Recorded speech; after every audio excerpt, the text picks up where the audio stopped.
New tonight at 6 o'clock, New York City, as you know, is the epicenter of the COVID-19 pandemic. A population of over 8 million people is now forced to develop a new sense of normal to stop the spread of this coronavirus. That's right. KHQA's Sarah Rosenthal grew up in New York City and lives in the tri-states right now. She spoke with her family and friends in her home city about how they're surviving as cases and deaths grow.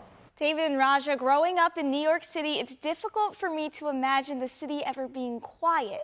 But family and friends whom I spoke with tell me it's an eerie and frightening time to live in the city that never sleeps. They also had advice for people in other parts of the country, including our own, about what they can expect in the immediate future.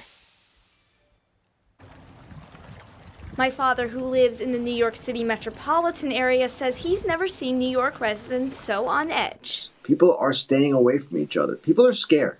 Quite frankly, they are scared. And this fear is understandable given all that is going on. Chicago is predicted to be the next city to see a drastic rise in COVID-19 cases, making this reality seem closer to home.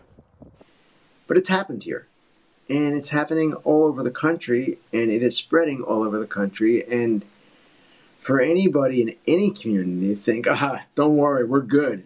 No, no one is good. Most New York residents aren't planning on leaving anytime soon in fear of spreading or catching the virus. This has been the most difficult part for my mother. I guess the worst part is, as a mom, is that, well, my kids are spread out all over the country, and we don't know when we're going to be able to see each other again.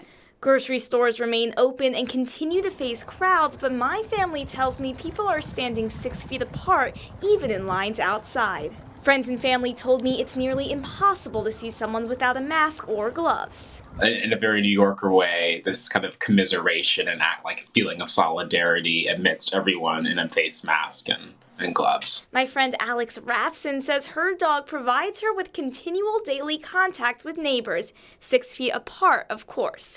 And so we've been hanging out in the backyard, owners far apart, but dogs can play. So that's been really nice to have.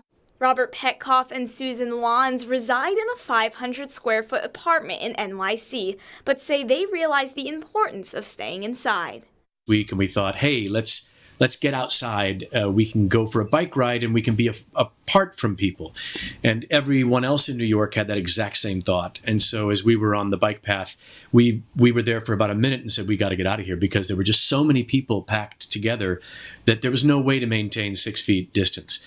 So we left, turned around and left. We're just trying to do our best to not get it. Signs in my former neighborhood line the parks advising people to stay 6 feet apart at all times. New Yorkers tend to stick together, and my friend told me they feel a responsibility to help one another stay healthy and safe. But it is still deeply personal and about young people being healthy.